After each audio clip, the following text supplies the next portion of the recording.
नमस्कार फ्रेंड्स, जय हिंद। मेरा नाम है प्रीतेश जोशी और आप सभी का स्वागत है भारतीय इतिहास यानी इंडियन हिस्ट्री के इस बड़े इंटरेस्टिंग सेशन की तरफ। तो साहब, हम चर्चा कर रहे हैं भारतीय राष्ट्रीय आंदोलन की। आज की क्लास से पहले पिछली वाली क्लास की चर्चा कर लेते हैं। पिछली वाली क्लास में हमने समझने की कोशिश करी थी कि किस तरीके से महात्मा गांधी जो हैं वो इतने बड़े राष्ट्रीय आंदोलन के हीरो बनने जा रहे थे। शुरुआत होती उनकी कुछ रीजनल आंदोलन।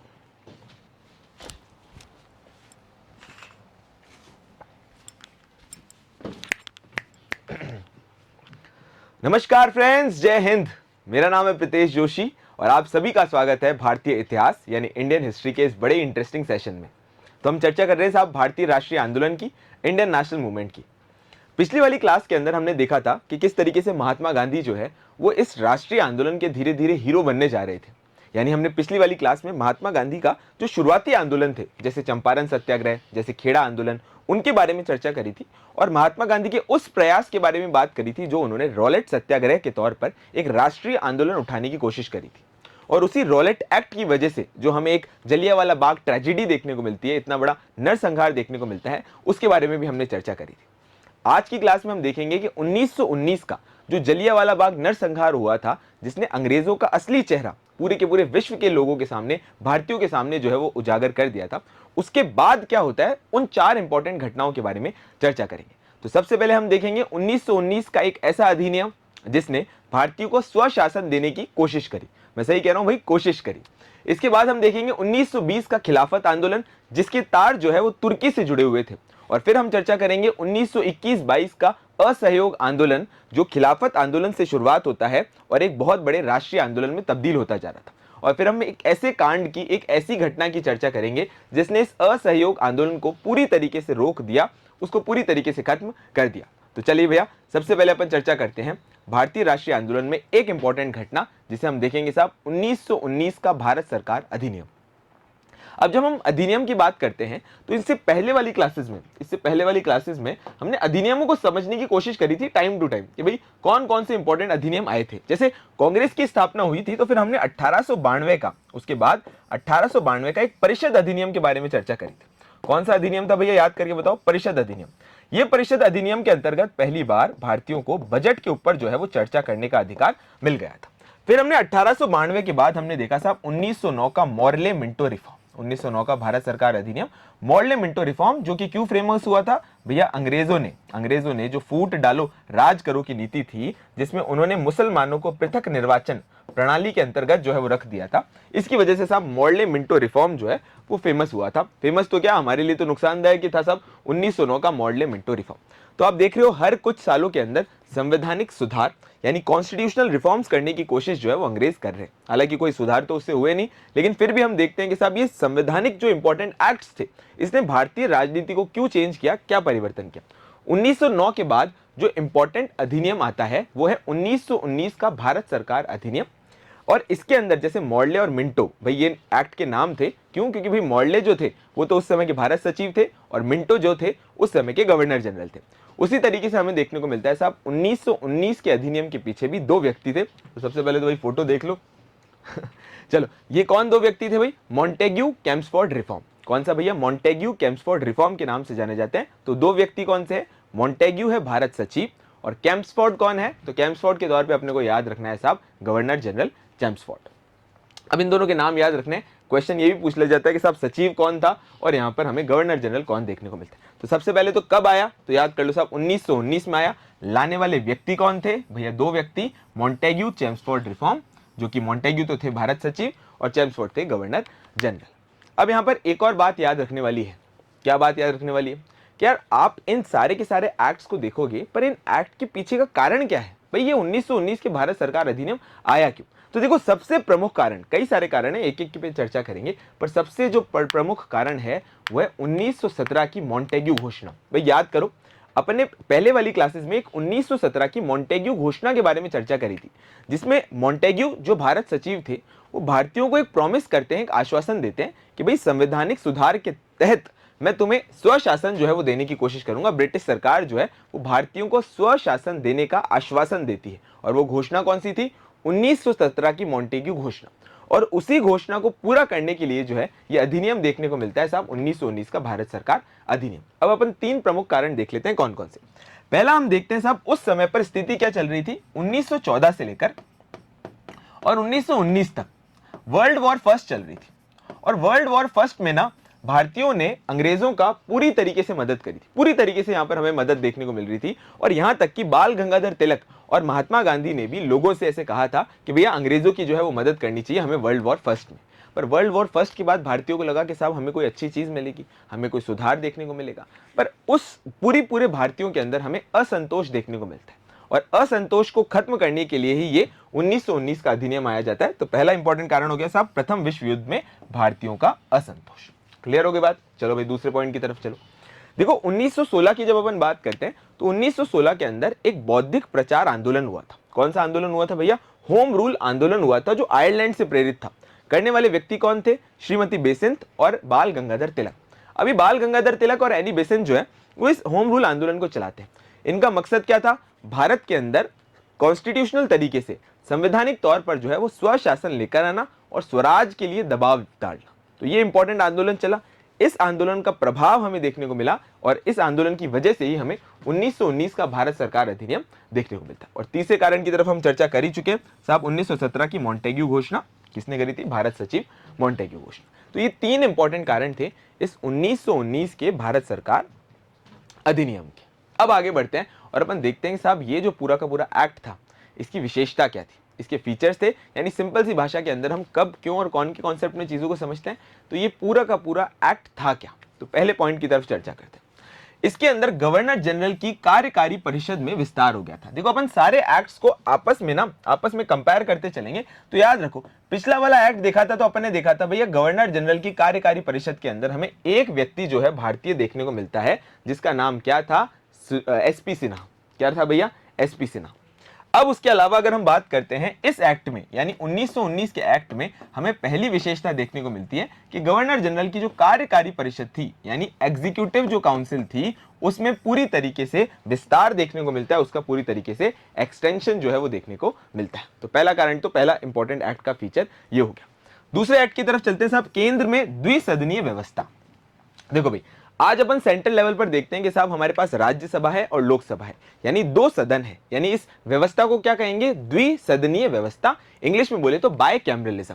अब भाई ये जो सारी की सारी बातें हैं, बायकैमरलिज्म आया, लेकिन ये बायकैमरलिज्म आया कौन से एक्ट के अंतर्गत? तो भाई 1919 का भारत सरकार अधिनियम, जो कि केंद्र के अंदर दो हाउसेज बनाएंगी, दो सदन बनाएंगी। कौन कौन से हाउसेज होंगे? एक तो होगा साहब आपका केंद्रीय विधानसभा, और एक होगा आपका राज्य परिषद, या फिर आपकी जो इंपॉर्टेंट तौर पे जैसे आज राज्यसभा होती। इसके अंदर हमें देखने को मिलते हैं साहब 60 मेंबर देखने को मिलते हैं, और इसके अंदर हमें देखने को मिलते हैं साहब टोटल 145 मेंबर।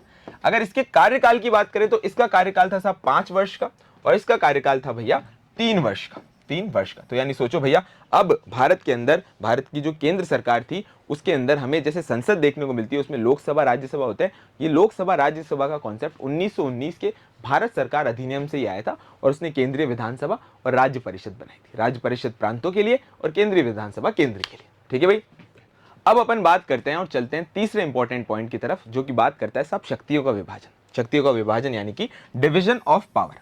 देखो इस बात को ऐसे समझो, आज भी जब हम संविधान की बात करते हैं तो जिन सूचियों के ऊपर केंद्र, प्रांत और दोनों बना सकते हैं, इस तरीके से संविधान के अंदर 3 लिस्ट दी गई है, 3 सूचियां दी गई है कि भाई किसकी ताकत है कौन सी सूची के ऊपर कानून बनाने की।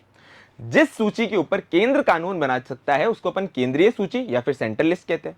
जिस सूची के ऊपर प्रांत यानी जो स्टेट्स होते हैं वो कानून बना सकते हैं, अपन उसको स्टेट लिस्ट या फिर राज्य सूची कहते हैं। और जिस लिस्ट के ऊपर, जिस सूची के ऊपर केंद्र और साथ साथ में राज्य दोनों कानून बना सकते हैं उसको अपन कॉन्करेंट लिस्ट या फिर समवर्ती सूची कहते हैं। तो भाई ये जो सूचियों का कॉन्सेप्ट था ना, ये हमें 1919 के भारत सरकार अधिनियम से देखने को मिला था, और उस समय पर शक्तियों का विभाजन हुआ था केंद्र और राज्य के तौर पर। जिन सूची के ऊपर केंद्र कानून बना सकता था उसको अपन केंद्र सूची कहते थे, और जिन सूची के ऊपर प्रांत कानून बना सकते थे उसको अपन प्रांतीय सूची कहते थे। आज तो भैया 3 लिस्ट है, उस समय पर हमें 2 लिस्ट देखने को मिलती थी, 2 सूचियां देखने को मिलती थी। क्लियर हो गई बात। अब चलते हैं साहब नेक्स्ट इंपॉर्टेंट पॉइंट की तरफ, जो कि साहब पृथक निर्वाचन। अब आप बोलोगे साहब पृथक निर्वाचन तो 1909 का मॉडलिमेंटो था ना। देखो अंग्रेजों ने जो है वो पूरी तरीके से फूट डालो राज करो की नीति को अपना चुके थे, और अपना चुके थे क्या थे, उनको तो पूरी तरीके से उनका फोकस ही ये था कि किस तरीके से भारत को जो है वो अपन डिवाइड कर दें, क्योंकि अगर डिवाइडेड रहेंगे तो इनकी ताकत हमेशा कमजोर रहेगी। इस वजह से उन्होंने पिछले वाले एक्ट में तो मुसलमानों को पृथक निर्वाचन के अंदर जोड़ा, पर अब जो है 1919 के भारत सरकार अधिनियम के अंतर्गत उन्होंने सिखों को और एंग्लो इंडियंस को भी इसके अंदर इंक्लूड कर दिया। सिखों को और साथ साथ में एंग्लो इंडियंस को भी इन्होंने इंक्लूड कर दिया। बिल्कुल सही बात है। नेक्स्ट इंपॉर्टेंट पॉइंट है साहब आपका 5वां पॉइंट, प्रत्यक्ष मताधिकार का प्रारंभ, यानी जो डायरेक्ट वोटिंग राइट्स थे वो यहां पर पूरी तरीके से दे दिए गए थे। साथ साथ में आपको यहां पर एक बात बताऊं कि अगर हम बात करते हैं साहब महिलाओं के वोटिंग राइट्स की, तो भी वो इसी एक्ट के अंतर्गत जो है वो हमें देखने को मिले थे। यानी महिलाओं का जो वोटिंग का अधिकार था, मताधिकार था, वो भी इसी एक्ट के अंतर्गत हमें देखने को मिला था। तो यार ये सारे के सारे इंपॉर्टेंट फीचर थे, पर अभी इंपॉर्टेंट बचे हैं। और इस पूरी के पूरे एक्ट की अगर कोई यूएसपी है तो वो मैं आपको बताऊंगा, वो है प्रांतों के अंदर द्वैध शासन, यानी प्रांतों के अंदर डायरकी, स्टेट्स के अंदर डायरकी। अभी डायरकी क्या होती है उसको ध्यान से समझते हैं।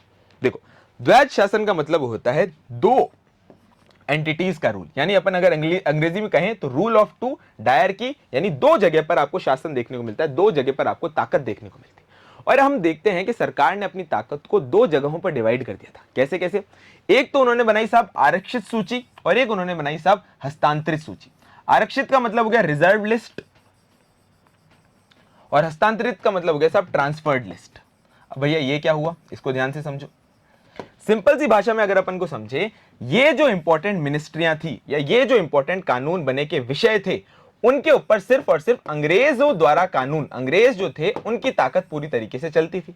और ये वाले जो इंपॉर्टेंट विषय थे, इनके ऊपर जो है वो भारतीयों द्वारा जो है वो कानून बनाए जा सकते थे। अब बोलोगे साहब भारतीय अंग्रेज, ये तो हमें समझ नहीं आया।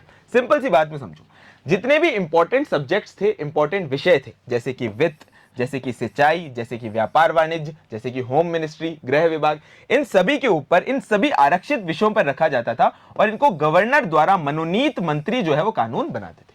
गवर्नर द्वारा मनोनीत जो मंत्री थे वो इनको ऊपर जो है वो पूरी तरीके से कानून बनाते थे। ठीक है भाई। अब नेक्स्ट इंपॉर्टेंट बात जो अपने को ध्यान रखने वाली है वो है हस्तांतरित। शिक्षा, स्वास्थ्य, कृषि और उद्योग, इनकी अगर अपन बात करते हैं तो वो हमें हस्तांतरित विषयों के तौर पर देखने को मिलते हैं कि इनके अंदर जो है जो जनप्रतिनिधि हैं वो हमें कानून बनाते हुए देखने को मिलते हैं। यानी भारतीयों को कानून बनाने की जो ताकत है वो यहां पर हस्तांतरित विषय पे है, और जो अंग्रेजों को कानून बनाने की ताकत है तो वो है आपके इंपॉर्टेंट तौर पे आरक्षित सूची, आरक्षित विषय पे। पर सोचो इन्होंने ऐसा किया क्यों? तो जितने भी इंपॉर्टेंट ताकतवर मिनिस्ट्रीज थी वो तो खुद के पास रख ली, और जितनी भी कमजोर, या अपन कमजोर तो क्या कहें, सामान्य जो मिनिस्ट्रीज थी वो भारतीयों को देती। पर यार ये सारी की सारी बातें थी, लेकिन फिर भी अंग्रेजों ने जो है वो पूरी तरीके से कोशिश तो करी कि स्वशासन जो है वो दिया जाए। हालांकि वो स्वशासन आया नहीं, पर कोशिश के तौर पर तो ये देखी जा सकती है। अब अपन चलते हैं और बात करते हैं अपनी दूसरी इंपॉर्टेंट घटना की तरफ, जो कि खिलाफत आंदोलन। अभी जो खिलाफत आंदोलन था उसके तार तुर्की से जुड़े हुए थे, पर ये पूरा का पूरा आंदोलन हुआ क्यों, पहले उसको समझते हैं और फिर इसको कब, क्यों और कौन के कॉन्सेप्ट में समझेंगे। तो सबसे पहले तो हम देखते हैं साहब कि स्थिति चल क्या रही थी। हमें यहाँ पर देखने को मिलता है कि साहब वर्ल्ड वॉर फर्स्ट जो है वो पूरी तरीके से खत्म हो गया था, और वर्ल्ड वॉर फर्स्ट खत्म होने के बाद जो है वो तुर्की की स्थिति बहुत ज्यादा दयनीय हो गई थी। ऐसा क्या हुआ था भैया तुर्की के साथ? तुर्की के साथ हमें दो घटनाएं देखने को मिलती है। एक तो हो जाता है उसका विभाजन, एक तो उसका पूरी तरीके से डिवीजन हो जाता है, और जो खलीफा थे उनका पद जो है वो पूरी तरीके से कमजोर हो जाता है। पर ये तुर्की का विभाजन और खलीफा के पद को कमजोर करने वाली कड़ी कौन थी? तो हमें यहां पर देखने को मिलता है इन दोनों के पीछे कारण कौन थे साहब? अंग्रेज। कौन थे भैया? अंग्रेज थे, परेशान थे भाई। अंग्रेजों ने जो है वो सारी की सारी घटनाएं की थी। और यहां पर हमें क्या देखने को मिलता है कि भाई इन सारी की सारी घटनाओं की वजह से पूरे विश्व के जो मुस्लिम थे वो यहां से इन अंग्रेजों से जो है उनकी नाराजगी शुरू हो जाती है। पर वो नाराज क्यों थे? क्योंकि तुर्की का एक तो विभाजन होता है, और खलीफा जो थे वो अपने आप में पूरे मुस्लिम वर्ल्ड के हेड के तौर पे देखे जाते थे। तो यानी मुसलमानों की जो धार्मिक भावनाएं थी वो पूरी तरीके से यहाँ पर आहत हो चुकी थी। उसी तरीके से भारत के जो मुसलमान थे उनकी भावनाएं भी यहाँ पर आहत होती हुई दिखती है, और वो अंग्रेजी सरकार के खिलाफ एक खिलाफत आंदोलन चलाते हैं, जिसे हम अब यहाँ पर पढ़ने वाले। तो खिलाफत आंदोलन कब, कौन और क्या के कॉन्सेप्ट में? सबसे पहले इस आंदोलन की शुरुआत कौन होती है साहब? तो 1920 के अंदर। करने वाले व्यक्ति कौन? शौकत अली, मोहम्मद अली और साथ साथ में महात्मा गांधी। भाई महात्मा गांधी इसकी शुरुआत तो नहीं करते, पर महात्मा गांधी जो है वो इस आंदोलन से पूरी तरीके से जुड़ते हैं। और महात्मा गांधी ने ये कहा था कि अगर अगर सारे के सारे भारत के लोग इसके अंदर जुड़ जाएं, हिंदू जो हैं वो भी इसके अंदर जुड़ जाएं, तो ये 100 वर्ष में आने वाली एक गोल्डन अपॉर्चुनिटी है। ये 100 वर्ष में आने वाला एक स्वर्णिम अवसर है। भाई ये कोट अनकोट के ऊपर भी क्वेश्चन कई बार आ जाता है कि भाई 100 वर्षों में आने वाला ये जो पूरा का पूरा गोल्डन अवसर है, ये किसने कहा था और कौन सी इंपॉर्टेंट घटना के लिए यहां पर कहा था। चलो, अब इस पूरे के पूरे आंदोलन को चलाने के लिए एक अखिल भारतीय खिलाफत कमेटी बनाती है, जिसके अध्यक्ष जो है वो शौकत अली और मोहम्मद अली, जिन्हें अपन अली बंधु के नाम से भी जानते हैं। कई बार क्वेश्चन में ऑप्शन इन दोनों के पूरे नाम से नहीं आता, अली बंधुओं के नाम से भी यहां पर देखने को मिलता है। अब यहां पर क्या है, दिल्ली के अंदर एक खिलाफत का अधिवेशन होता है। दिल्ली के अंदर जो खिलाफत होता है, जो खिलाफत आंदोलन चल रहा था, उसका एक अधिवेशन हो रहा था। इस अधिवेशन की अध्यक्षता करने के लिए किसको बोल देते हैं साहब? महात्मा गांधी। देखो भाई, हीरो हीरो ही होता है, चाहे कोई सा भी अधिवेशन चल रहा हो, चाहे उस अधिवेशन के अंदर आप बाद में जुड़े हो, लेकिन महात्मा गांधी जहां पर जाते थे वहां पे लाइमलाइट जो है वो चुरा लेते थे। इसी वजह से मैं कहता हूं साहब, भारतीय राष्ट्रीय आंदोलन के कई सारे इंपॉर्टेंट हीरो हैं, पर उन सारे के सारे आंदोलन में एक अहिंसक हीरो जो है वो अपने को यहाँ पर देखने को मिलता है। फिर हम यहाँ पर देखते हैं इंपॉर्टेंट बात कि बाद में यहाँ होता है कि पूरी की पूरी तुर्की के अंदर अब सरकार ही चेंज हो जाती है, वहां पर डेमोक्रेटिक गवर्नमेंट आ जाती है मुस्तफा कमाल पाशा की, तो वहां पर खलीफा का जो पद है वो अपने आप में ही पूरी तरीके से हट जाता है। तो यानी तुर्की की स्थिति तो पूरी तरीके से अब चेंज हो जाती है। इस वजह से जो खिलाफत इशू था वो अपने आप में कमजोर पड़ता जाता है। बाद में जो इंपॉर्टेंट बात यहां पर देखने को मिलती है वो ये होती है कि 31 अगस्त 1920 को खिलाफत आंदोलन को असहयोग आंदोलन का जो है वो हिस्सा बना दिया जाता है। अब इस पूरी की पूरी स्लाइड से क्या क्वेश्चन बन सकते हैं कि सबसे पहले खिलाफत आंदोलन जो है वो किसने शुरुआत किया, अच्छा उसके कारण क्या थे, कब उसको कराया गया, और वो असहयोग आंदोलन से जुड़ा कब। तो पहला क्वेश्चन यहां पर बन जाएगा भैया। दूसरा क्वेश्चन आपके शौकत अली और मोहम्मद अली से बन जाएगा, अखिल भारतीय खिलाफत कमेटी से बन जाएगा, और 31 अगस्त 1920 की घटना से बन जाएगा, जो आपको इंपॉर्टेंट तौर पर याद रखना ही रखना। ठीक है भाई, कोई प्रॉब्लम वाली बात नहीं है। अब अपन आगे चलते हैं और देखते हैं साहब हमारा नेक्स्ट इंपॉर्टेंट आंदोलन। ये फोटो भी आप देख सकते हो अपने खिलाफत आंदोलन की, अली ब्रदर्स हैं आपको, मोहम्मद अली और शौकत अली। चलो, अब अपन आगे बढ़ते हैं और चलते हैं साहब हमारे नेक्स्ट इंपॉर्टेंट आंदोलन की तरफ। एक ऐसा आंदोलन जो अपने भारत के अंदर भारतीय राष्ट्रीय आंदोलन में पहले सबसे बड़े राष्ट्रीय आंदोलन के तौर पर देखा जा सकता है, तो वो है भैया असहयोग आंदोलन। असहयोग आंदोलन बोले तो non cooperation movement, non cooperation movement. पर ये नॉन कोऑपरेशन मूवमेंट हुआ क्यों, और खिलाफत अच्छा ये चल रहा था पूरा का पूरा, इससे नॉन कोऑपरेशन मूवमेंट का क्या ताल्लुक था? महात्मा गांधी को ये बात समझ में आ चुकी है कि भाई खिलाफत आंदोलन जो है महात्मा गांधी को एक बात समझ में आ जाती है कि खिलाफत आंदोलन ने जो है एक पूरी तरीके से माहौल पॉजिटिव बना दिया है, और अब इस माहौल को और ज्यादा बढ़ाने के लिए, राष्ट्रीय स्तर पर उठाने के लिए एक बड़े राष्ट्रीय आंदोलन की जरूरत है। क्यों? क्योंकि रॉलेट सत्याग्रह के बाद कोई बहुत बड़ा आंदोलन हुआ नहीं है, और रॉलेट सत्याग्रह तो शुरुआत में ही पूरी तरीके से दबा दिया गया था। तो इस वजह से वो शुरुआत करते हैं असहयोग आंदोलन की। और महात्मा गांधी की कांग्रेस के अंदर अगर कोई ताकत बनाने वाला इंपॉर्टेंट आंदोलन था तो ये असहयोग आंदोलन था। देखते हैं साहब कब, क्यों और कौन के कॉन्सेप्ट में। तो सबसे पहले असहयोग आंदोलन की शुरुआत कब होती है साहब? 1 अगस्त 1920, और 30-31 अगस्त तक आते आते हम देखते हैं कि खिलाफत आंदोलन भी असहयोग आंदोलन से जुड़ जाता है। पर प्रश्न उठता है कि ऐसी क्या जरूरत हो रही थी जिससे हमें इतना बड़ा आंदोलन चलाना पड़ा? तो पहला इंपॉर्टेंट कारण है साहब प्रथम विश्व युद्ध का आर्थिक संकट। देखो, प्रथम विश्व युद्ध ने भारतीयों ने आर्थिक तौर पर, राजनीतिक तौर पर, मिलिट्री के तौर पर जो है वो अंग्रेजों का पूरी तरीके से साथ दिया था, पर अंत में भारत को क्या देखने को मिला? भारत को उसका शोषण देखने को मिला। और अगर आर्थिक पॉइंट ऑफ व्यू से देखें तो भारत का बहुत ज्यादा शोषण हुआ था। क्यों? क्योंकि लड़ाई किसी और की थी, लेकिन पैसा किसका लग रहा था? आम भारतीयों का जो है वो पैसा बाहर जा रहा था। तो आर्थिक संकट की वजह से हमें देखने को मिलता है असहयोग आंदोलन पहला कारण बनता है। दूसरा इंपॉर्टेंट चीज है साहब रॉलेट एक्ट। भाई रॉलेट एक्ट क्या है? तो हमने देखा था साहब एक ऐसा काला कानून है जिसमें बिना अपील, बिना दलील, बिना वकील के नाम से जाना जाता है, और इसमें बिना कोर्ट केस किए जो है वो किसी भी व्यक्ति को अंदर डाल दिया जाता है। तो सोचो भाई, कानून तो ऐसा ही होगा, काला ही होगा। इस वजह से अपन इसको याद रखते हैं कि रॉलेट एक्ट की वजह से असहयोग आंदोलन, मतलब ये दूसरा कारण यहाँ पर हो सकता है। तीसरा इंपॉर्टेंट कारण है साहब जलियांवाला बाग का नरसंहार। 1919 में होने वाला जलियांवाला बाग नरसंहार ने भारतीयों का अंग्रेजों के प्रति जो रवैया था वो पूरी तरीके से अब चेंज कर दिया था। अब किसी को भी शौक नहीं था साहब कि हम अंग्रेजों की छत्र छाया में रहकर जो है वो चीजें करें। उनको ये बात समझ में आ गई थी कि भैया हमारे जो राजा थे इन अंग्रेजों से ज्यादा बेटर थे, कम से कम हमारी बात तो मानते थे, ऐसे नरसंहार तो नहीं करते थे। ये तीसरा इंपॉर्टेंट कारण था। और चौथा इंपॉर्टेंट कारण था साहब मॉन्टेग्यू चेम्सफोर्ड सुधार से जो भारतीयों के अंदर असंतोष आया था। भारतीयों को लग रहा था साहब ये जो इंपॉर्टेंट तौर पर इतना बड़ा अधिनियम आएगा तो इससे हो सकता है हमारी स्थिति और अच्छी हुई, और इन्होंने 1917 की जो मॉन्टेग्यू घोषणा थी उसके अंदर भी हमें प्रॉमिस किया था कि भैया हम आपको स्वशासन देंगे, लेकिन ऐसा स्वशासन तो हमें देखने को खास कोई मिला नहीं। तो उसके असंतोष की वजह से भी हमें असहयोग आंदोलन जो है वो देखने को मिलता है, असहयोग आंदोलन देखने को मिलता है। चलिए अब अपन आगे बढ़ते हैं और बात करते हैं अपने नेक्स्ट इंपॉर्टेंट कारण की कि भाई ये जो सारे के सारे आंदोलन थे ये शुरू कैसे हुआ और इस आंदोलन के अंदर हमें क्या क्या प्रमुख घटनाएं देखने को मिलती है।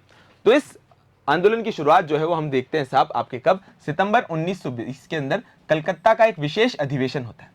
इस अधिवेशन की अध्यक्षता करते हैं साहब लाला लाजपत राय और इसके अंदर असहयोग आंदोलन को पूरी तरीके से स्वीकार कर लिया जाता है। यह भी बात इंपॉर्टेंट तौर पे की जाती है कि 1919 का जो अधिनियम है उसके बाद जो चुनाव किए जाएंगे उनको पूरी तरीके से बहिष्कार किया जाएगा, उनका पूरी तरीके से जो है वो बॉयकॉट किया जाएगा। अच्छा, इस अधिवेशन के साथ साथ में एक नागपुर का अधिवेशन भी बड़ा इंपॉर्टेंट है।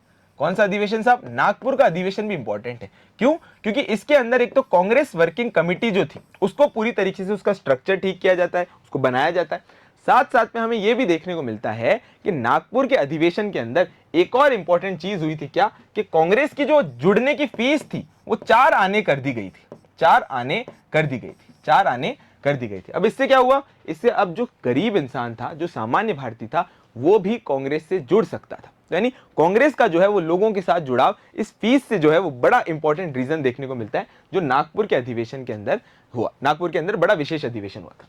अच्छा, अब यहां पर देखो, इसी समय पर हमें देखने को मिलता है कि बाल गंगाधर तिलक की मृत्यु हो जाती है और बाल गंगाधर तिलक की मृत्यु हो जाती है।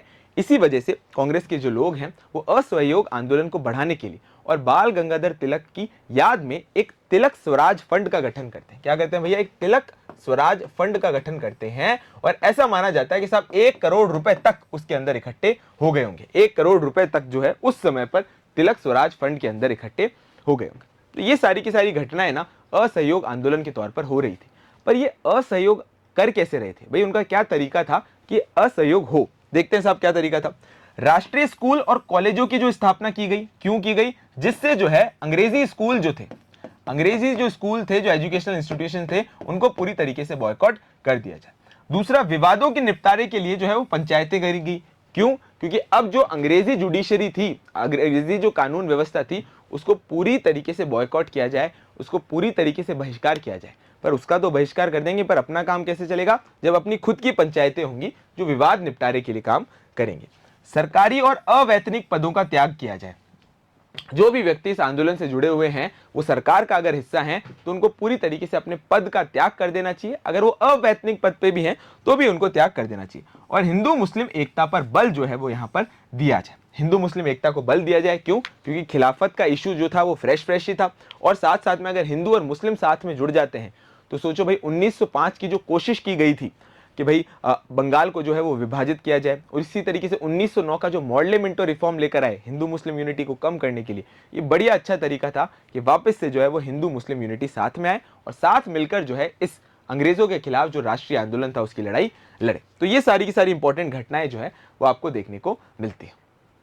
इसके अलावा अगर हम बात करते हैं साहब और क्या क्या इंपॉर्टेंट चीजें हो रही थी, तो हम देखते हैं कि साहब यहाँ पर महात्मा गांधी को जुलू और बोअर मेडल मिले थे। जुलू और बोअर मेडल मिले थे जब उन्होंने जुलू जो बैटल हुई थी, जुलू युद्ध हुए थे, उनके अंदर अपनी अंग्रेजों के प्रति जो अपनी वफादारी थी उसको बताया था, और बोअर मेडल भी उनको मिला था। साथ साथ में उन्होंने केसरे हिंद का पदक और जो जमनालाल बजाज साहब थे उनको राय बहादुर की उपाधि मिली थी उसको पूरी तरीके से उन्होंने लौटा दी, उसको पूरी तरीके से उन्होंने लौटा दी, पूरी तरीके से उन्होंने लौटा दी। अब आगे क्या हुआ जो इंपॉर्टेंट बात याद रखनी। सर ये आप आंदोलन बता रहे थे बढ़िया चल रहा था, तो इसका मतलब आज़ादी मिल गई होगी अपने को, क्योंकि महात्मा गांधी ने भी प्रॉमिस किया था कि अगर अपन इस आंदोलन को पूरी तरीके से ढंग से चलाते हैं तो हमें बहुत जल्द आज़ादी मिल जाएगी। पर क्या आज़ादी मिली? तो अब हमारा आंसर होता है साहब आज़ादी तो नहीं मिली। तो फिर ऐसी क्या इंपॉर्टेंट घटना हुई थी जिस वजह से ये पूरा का पूरा आंदोलन जो है ये खत्म हो गया था? तो बताओ भैया क्या हो गया था उस समय? तो हमें याद रखना पड़ेगा एक इंपॉर्टेंट घटना। वो घटना है साहब चौरी चौरा। चौरी चौरा क्या है? ये गोरखपुर के अंदर स्थित एक जगह है, गोरखपुर उत्तर प्रदेश के अंदर स्थित जगह है। तो क्या हो रहा था साहब, 5 फरवरी 1922 का ये समय था। उस समय पर काफी सारे जो ये राष्ट्रीय आंदोलन के जुड़े हुए लोग थे, ये सारे के सारे एक शराब की शॉप के बाहर जाकर जो है वो धरना प्रदर्शन कर रहे थे। शराब की दुकान के बाहर जाके धरना प्रदर्शन करते थे, क्योंकि शराब जो थी वो विदेशी शराब थी, तो भाई उसकी पिकेटिंग कर रहे थे, धरना प्रदर्शन कर रहे थे। इतने में ही एक पुलिस का ग्रुप आता है और वो इनके ऊपर लाठीचार्ज कर देता है। अब भीड़ का तो कोई नाम नहीं होता, भीड़ की कोई शक्ल नहीं होती, तो ये भीड़ जो है वो धीरे धीरे वायलेंट हो जाती है, वो पूरी तरीके से हिंसक हो जाती है। हमें देखने को मिलता है कि इस भीड़ ने एक पूरे के पूरे पुलिस थाने में, जिसमें 18 पुलिसकर्मी थे, उनकी उनके पूरे के पूरे पुलिस थाने के अंदर आग लगा दी। और ये घटना जो देखी जाती है उसको हम याद करते हैं चौरी चौरा घटना। कब हुई साहब? 5 फरवरी 1922 को चौरा चौरी घटना के नाम से जानी जाती है। उग्र भीड़ ने जो है वो पुलिस थाने को पूरी तरीके से जला दिया और गांधी जी ने जो है वो असहयोग आंदोलन इससे देखकर ले लिया। क्यों? कि महात्मा गांधी का मानना था साहब भैया ये जो है आंदोलन जो है ये अहिंसा के ऊपर बसा हुआ है, सत्याग्रह के ऊपर बसा हुआ है। अगर हर एक व्यक्ति ऐसी घटनाओं को जो है वो अंजाम देने लग जाएगा तो पूरा का पूरा भारत जो है वो जल जाएगा, भारत का कोई औचित्य रहेगा ही नहीं और हमारा जो आंदोलन है वो पूरी तरीके से बहुत ही जल्द खत्म हो जाएगा। अंग्रेजी सरकार जो है वो भी दमनकारी नीतियों के ऊपर उतर जाएंगे। बारडोली के अंदर एक इंपॉर्टेंट मीटिंग होती है, ये याद रखने वाली बात है। बारडोली के अंदर इंपॉर्टेंट मीटिंग होती है जिसके अंदर जो है ये पूरा का पूरा आंदोलन खत्म कर दिया जाता है, वापस ले लिया जाता है। हालांकि जो यंग पीढ़ी के लोग थे जैसे जवाहरलाल नेहरू, ये सभी महात्मा गांधी के इस कदम की बड़ी आलोचना करते हैं कि बापू को ऐसा नहीं करना चाहिए था। लेकिन महात्मा गांधी तो अपने अड़े हुए व्यक्ति थे, वो अपनी बात पे पूरी तरीके से कट्टर रहते थे। भाई अहिंसक हुआ तो आंदोलन पूरी तरीके से खत्म। तो ये कहानी थी साहब 4 इंपॉर्टेंट अपनी घटनाओं की। आशा करता हूं आपको ये क्लास अच्छी लगी होगी। मिशन ज्ञान के परिवार के साथ बने रहें। Thank you.